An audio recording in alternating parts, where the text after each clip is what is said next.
మన భారతీయ సంస్కృతిలో ఏ మనిషి అయినా ఉన్నత స్థితిలోకి వెళ్ళాలంటే ఒక మార్గదర్శనం చేశాడు భగవానుడు. ఏమేమి చేస్తే మనం ఉన్న స్థితి నుంచి ఉన్నత స్థితిలోకి వెళతాము అని మార్గదర్శనం చేశారు. దీన్నే ఏమంటుంటారంటే సాధనా పంచకము అంటారు. సాధనా పంచకం ఒక 5 రకాలుగా కనుక నిత్యము సాధన చేయగలిగితే నువ్వు ఉన్నత స్థితిలోకి వెళతారో. నువ్వు మానవుడిగా జన్మించిన తర్వాత ఈ 5 చేయడానికి చూడు, నీవు ఉన్నత స్థితిలోకి వెళతావు, చక్కగా నీకు వృద్ధి కలుగుతుంది, ప్లస్ మానసికంగా శారీరకంగా ఇక్కడ బతికున్నంతకాలం ప్రశాంతంగా ఉంటాం. మరి ఏమేమి చేయాలి మేము అంటే వారు చెప్పింది ఏంటంటే మొట్టమొదటిది మత్కర్మ కృత్. చెప్పండి అందరు కూడాను. లౌకిక వేద విహిత కర్తవ్య కర్మలు స్వార్థరహితముగా భగవంతునికే అర్పణ చేయుట. గుడ్. అంటే దీని అర్థం ఏంటంటే మనం రోజు మొత్తం మీద ఏం చేస్తున్నా సరే ఆ చేసిన వెంటనే ఒకసారి భగవంతు నమస్కారం చేసుకోండి. స్వామి, ఏ తత్ఫలం పరమేశ్వరార్పితమస్తు, ఏ తత్ఫలం కృష్ణార్పితమస్తు, రామార్పితమస్తు. ఏదైనా సరే చేసిన ఫలం ఏదైనా సరే భగవంతునికి సమర్పణ చేయి. ఇప్పటికే భగవంతుని సమర్పణ చేస్తామో అది ఏదైనా సరే నిష్కామ భావంతో చేస్తున్నాం. అది రిజల్ట్ ఏదైనా పర్వాలేదు. ఒక పని చేయడం మొదలుపెట్టావు, ఆ రిజల్ట్ ఏదైనా పర్వాలేదు, అది భగవంతునిగా సమర్పణ చేయడం అనేది నిత్యం అలవాటు చేసుకో. తద్వారా నీ ఉన్నతమైన సాధన అలవాటు అవుతుంది. నేను చేస్తున్నాననే మాట నెమ్మదిగా వెళ్ళిపోయి ఆ భగవంతుడు నాతో చేపిస్తున్నాడనే మాట మనకు తెలియకుండానే మన మనసులోకి వచ్చేస్తుంది. అందుకే నిత్యం మన క్లాసులో కూడా చూడండి, క్లాస్ అయిపోయిన తర్వాత ఏ తత్ఫలం పరమేశ్వరార్పితమస్తు. ఆ భగవానుడు ఎవరైనా కావచ్చు, ఒక్కసారి ఆయనకి ఆ పరమ ఈశ్వరుడు ఎవరైతే ఉన్నారో ఆయనకి అర్పించేస్తున్నామనే భావనతోనే.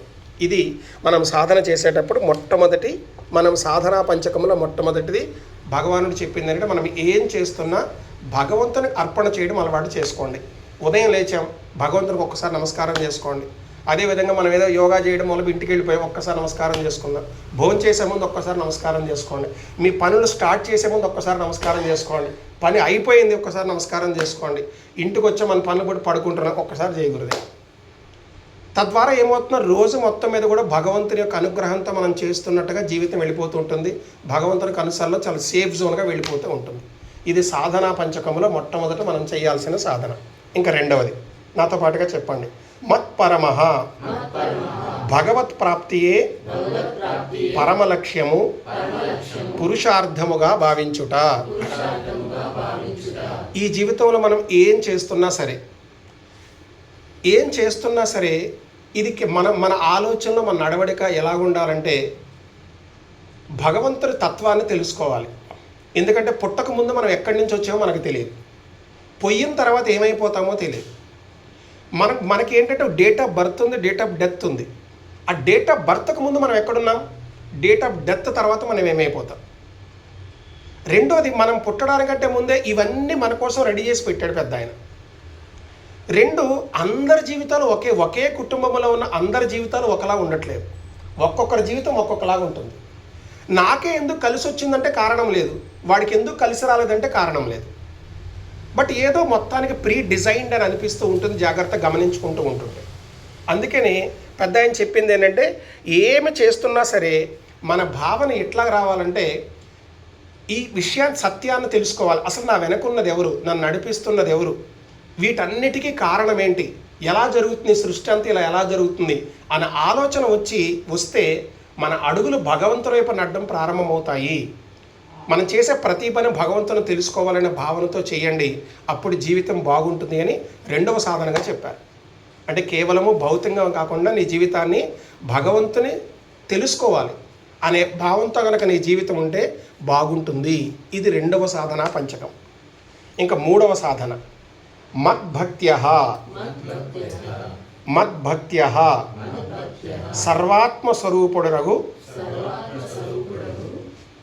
భగవంతుని సర్వత్రా సర్వదా భజించి భక్తులగుట. ఎక్కడైతే భగవంతుని గురించి మంచి మాట్లాడుతున్నారు, లేకపోతే ఏదైనా మంచి మాట్లాడుతున్నారు, ఆ మంచి మాట్లాడే వాళ్ళతో పాటు సాంగత్యం ఏర్పరచుకోవడం, ఆ మంచి మాటలు వినాలనిపించుకోవడం, ఆ మంచి మాటలు వినడానికి మనకి ఏమేమి అడ్డం వస్తున్నాయో వాటిని తొలగించుకోవడం, తద్వారా ఈ జీవితాన్ని ఒక మంచి మార్గం నడిపించడానికి అవసరమైన సాంగత్యాన్ని మన చుట్టూ ఏర్పాటు చేసుకోవాలి. మన చుట్టూ ఉన్న వాళ్ళు మన ఒక మంచి మార్గంలో నడిపించే వాళ్ళు అయ్యారనుకోండి, మంచి మార్గంలోకి వెళ్తాం. మంచి నడిపించే వాళ్ళు కాకుండా ఉన్నారనుకోండి మన మంచివాళ్ళు, ఆటోమేటిక్గా మనం ఒక్కరి మార్గంలోకి వెళ్ళిపోతాం. కాబట్టి నీ చుట్టూ ఒక మంచి మార్గం వైపు, మంచి సాధన వైపు నడిపించే వాళ్ళని ఉండేలాగా చూసుకో. వాళ్ళతో సాంగత్యాన్ని పెంచుకో, వాళ్ళతో అనురక్తిని పెంచుకో. తద్వారా నీవు ఉన్నతమైన సాధనలోకి వెళతావని సాధన పంచకంలో భాగంగా ఇది 3వ సూత్రం. అదేవిధంగా 4వ సూత్రం, సంగవర్జిత బాహ్య వస్తువుల యందు ఆసక్తి లేకపోవుట. ఎందుకు భగవానుడు ప్రధానంగా దీని గురించి చెప్పారంటే, మనకు తెలియకుండానే మన చుట్టూ ఉన్న వస్తువుల మీద వీటి మమకారం పెంచుకుంటాం. ఆ వస్తువుల మీద ఏమవుతుందంటే మమకారం పెంచుకునే కొద్దీ అవి ఉన్నంతకాలం ఆనందం, కొంతకాలం అయ్యేసరికల్లా ఇంకా కొత్తది కావాలి, ఇంకా కొత్తది కావాలి, వస్తువుల మీద భ్రాంతి పెంచుకుంటూ ఉంటాం. కానీ జాగ్రత్తగా గమనించుకుంటే మనం వచ్చేటప్పుడు ఏం పట్టుకు రాలేదు, పోయేటప్పుడు ఏం పట్టుకుపో. అందుకని మా గురువు గారు ఒకసారి ఒక మాట చెప్పారు, ఇప్పటికీ బాగా గుర్తు నాకు. ఆ మాట ఏంటంటే, ఏదైతే మనం పొందామో అది ఇక్కడి నుంచే పొందాం. అదేవిధంగా ఇక్కడి నుంచి ఏదైతే పొందామో ఇక్కడే వదిలిపెట్టి వెళ్తాం. మనమేమీ పట్టుకు రాలేదు, మనమేం పట్టుకుపోలేదు.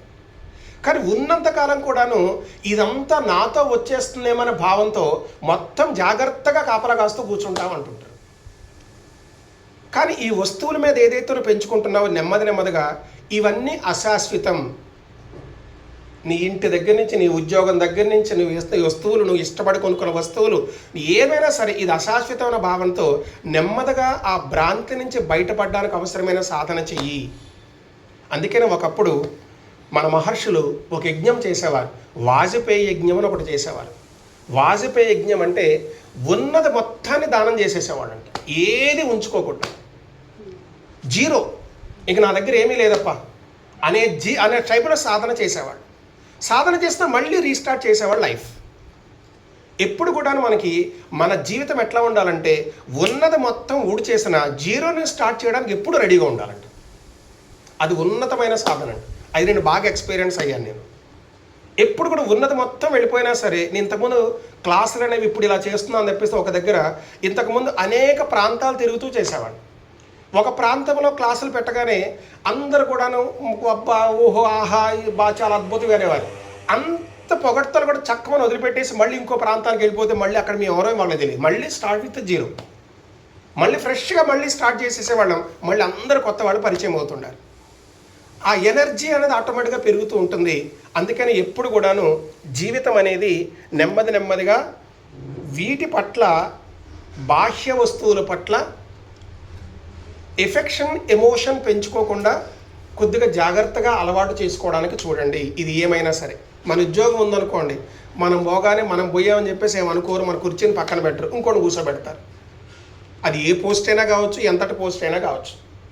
మరి దానికి మాత్రం ఉన్నంతకాలం నాది అనే భావంతో కుట్టుమిట్టాడుతుంటాం. ఒక్కసారి గమనించుకో అని చెప్తూ ఉంటారు.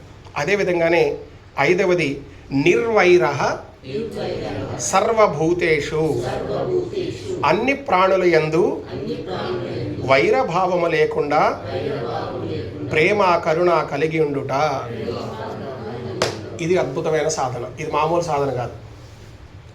ఎప్పుడైనా సరే మనకున్న ఆకలే అన్ని జంతువులకి ఉంటుంది, మనకున్న సుఖమే అన్ని జంతువులకి ఉంటుంది, మనకున్న నిద్రే అన్ని జంతువులకి ఉంటుంది, మనకున్న జీవన విధానమే అన్ని జంతువులకు ఉంటుంది అని సమస్తం నేను ఎలాగైతే ఉన్నానో సమస్తమైన జీవులు కూడా అదే విధమైన భగవదానుగ్రహం వల్ల జీవితాలు పొందాయి అనే భావనతో ఉంచుకుంటూ ఎదుటి ఎప్పుడైనా సరే ఆకలితో ఉన్నప్పుడు సహకరించడం అలవాటు చేసుకోవాలి. బట్ అవసరం మనకు తెలుస్తున్నప్పుడు ఒక నీళ్లు పోయడం కావచ్చు, ఒక ఆహారం ఇవ్వడం కావచ్చు, ఇలాంటి నెమ్మదిగా అలవాటు చేసుకున్న సకల చరాచర ప్రాణులు కూడా ఒకే విధమైన ఒకటే అనే భావనతో జీవనం అలవాటు చేసుకోండి అంటుంటారు.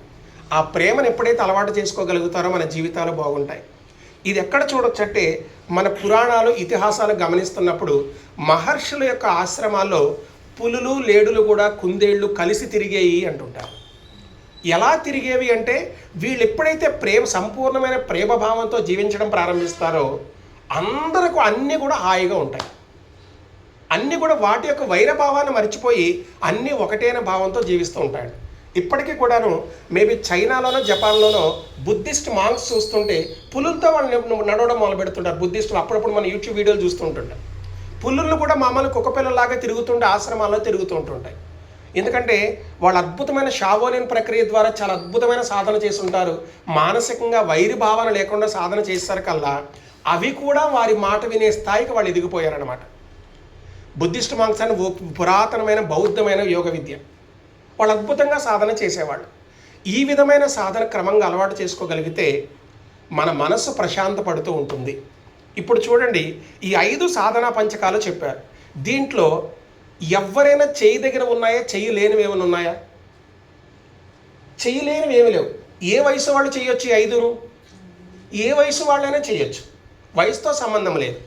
నీ పుట్టుకతో ఈ 5 చేయడానికి ఏమైనా సంబంధం ఏమైనా ఉందా? నువ్వు పుట్టుక ఏదైనా కావచ్చు.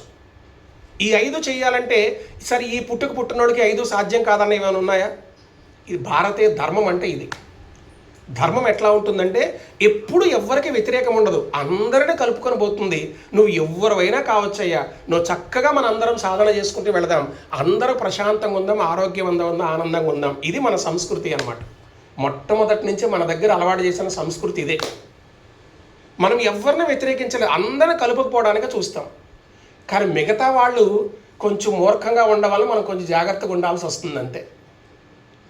మిగతా వాళ్ళు ఎప్పుడైతే ఆ డివైడ్ అండ్ రూల్ పాలసీ పాటిస్తున్నారో జాగ్రత్త పడాల్సి వస్తుంది. లేకపోతే మనకి ఏం అభ్యంతరం లేదు. అందరూ మనవాళ్ళు అనుకుంటాం, ఎవరేం చేసినా తీసుకుంటాం, అందరూ మనవాళ్ళని భావంతో చూస్తుంటాం. బట్ కాలానుగుణంగా మిగతా వాళ్ళు మన వ్యతిరేకంగా చూస్తున్నారు కాబట్టి, వేరుగా చూస్తున్నారు కాబట్టి కొన్ని జాగ్రత్తలు పడుతూ మనం బతకాల్సిన అవసరం ఏర్పడుతుంది. అంతకు మించి ఏం కాదు. ఎవరి పట్ల ద్వేషం ఉండదు, ఎవరి పట్ల హాయిగా ఉండదు. అది మన సంస్కృతి ఒకటే. నేను బాగుంటాను, నువ్వు బాగుండు, అందరం బాగుందాం. అందరం బాగుందామనే సంస్కృతి మన దగ్గర పరిపూర్ణంగా కనబడుతుంది ఇక్కడ. అందుకనే మిగతా వాళ్ళ దగ్గర కనబడుతుంటే మీ మాత్రం బాగుండాలి, మిగతా వాళ్ళు ఏమైపోయినా పర్వాలేదు, పాడైపోవాలని కోరుకునే సంస్కృతి మన దగ్గర ఎప్పుడు కనబడదు. దురదృష్టం మిగతా దగ్గర అది కనబడుతూ ఉంటుంది. ఏమో కాలానుగుణంగా అది ఏమి నేర్పించడానికి భగవంతుడు పెట్టాడో అని చెప్పేసి. నేను ఎప్పుడో పరమేశ్వరుడు గురించి ఒకటి విన్నానమాట. శివుడు చెప్తాడనమాట. జయ గురుదే నాన్న, ఓకే నాన్న. శివుడు చెప్తాడనమాట. ఆ శివుడు చెప్పే మాట్లాడి, అరే ప్రపంచంలో నాకన్నా కమ్యూనిస్ట్ ఎవరు లేరా అంటారు. నేను ఒక్కసారి వర్డ్ వినగానే ఆశ్చర్యపోయాను. ఇదేంటి శివుడు ఏంటి, పరమేశ్వరుడు ఏంటి, నాకన్నా కమ్యూనిస్ట్ లేకుండా ఎవరు ఉంటారు? అరే ఫస్ట్ కమ్యూనిస్ట్ నేనే. నాకు రాక్షసులు భేదం లేదు, దేవతలు భేదం లేదు, అందరినీ సమానంగా చూస్తా. కమ్యూనిజం సిద్ధాంతం ఏంటంటే అందరినీ సమానంగా చూడు, ఎక్కువ తక్కువలు ఏమి లేదు, ధనిక పేద తారతమ్యాలు ఏమి లేదు. ఫస్ట్ నేనే అలా చూశాను రా. ఆ వినేవాడు ఆశ్చర్యంగా చూస్తాడనమాట. స్వామి నిజమే కదా, నువ్వు రాక్షసులను బాగా చూస్తావు, అందరూ బాగా ఉంటావు, ఎవరు వరాడినా ఇస్తుంటావు. వెంటనే రెండో చెప్తాడు, ఫస్ట్ కూడాను ఆడవాళ్ళని గౌరవించింది నేనే, నా సగభాగం ఇచ్చేశాను రా. అరే నిజమే, అది కూడా నిజమే. మీరు మిగతా వాళ్ళందరూ ఆలోచిస్తున్నారు, యుద్ధాలా లేదా, చట్టాలు చేద్దాం లేదా ఆలోచించడం మొదలు పెడుతున్నారు. నా దేహంలో సగభాగాన్ని ఇచ్చేశారు, నేను నాకన్నా ఎవరుంటారు అసలు కమ్యూనిస్టు. నిజంగా వింటుంటే ఆ అద్భుతం అనిపిస్తుంది అనమాట. మన సంస్కృతిలో, మన సంస్కారంలోని మన పెద్దలు నేర్పించేసిన విషయాలు ఇవన్నీ కూడా ఎందుకంటే చెప్పేవాళ్ళు లేక, తెలుసుకునే టైం లేక మనం తెలుసుకోలేకపోతున్నాం తప్పిస్తే, లేకపోతే మన సంస్కృతిని విడిచి ఎక్కడికి వెళ్ళాల్సిన అవసరం లేదు. దీంట్లో చెప్పని విషయాలు ఏమి లేవు, తెలుసుకోవాలి. కానీ అనంతమైన సాగరం, ఏ ఒక్క బొట్టును పట్టుకొని వెళ్ళినా అద్భుతమైన సాధన మనకు లభిస్తుంది. అటువంటి సాధన ఏదో జన్మలో పుణ్యం చేసుకున్నాం కాబట్టే మనకి రోజు యోగా చేసే అవకాశం కలిగింది ఇన్ని సంవత్సరాలుగా. కాబట్టి ఆ వేద విద్య అంటారు యోగాన్ని. ఆ వేద విద్య నేర్చుకుంటూ 4 మంచి మాటలు కూడా స్మరించుకుంటున్నాను. ఎందుకంటే ఇంత మల్కాజ్గిరిలో మనకే ఎందుకు యోగా చేయాలనిపించింది, మనకే ఎందుకు 4 ముక్కలు. భగవద్గీత మొదట్లో కూడా మనం పట్టుకోలే, మామూలు ప్రార్థనలు చేసుకుంటూ వెళ్ళిపోయాం. ఏదో మార్పులు చేసుకుంటూ వెళ్తున్నాడు పెద్ద ఆయన, అన్నిట్లే గమనించుకుంటూ వెళ్ళిపోతున్నాను. మీరు ఎట్లయితే కొత్తగా చూస్తున్నా, నేను కొత్తగానే చూస్తాను. ఓకే, ఈ మార్పు ఎందుకు వస్తుంది, ఈ మార్పు ఎందుకు వస్తుంది. ఓకే, భగవంతుడు ఏదో నేర్పించడానికి వెళుతున్నాడు మనకి. అనుకోకుండా పంచాంగం ఎంటర్ అయింది, ఓకే ఇది ఎందుకు ఎంటర్ అయిందో సరే చూద్దాం.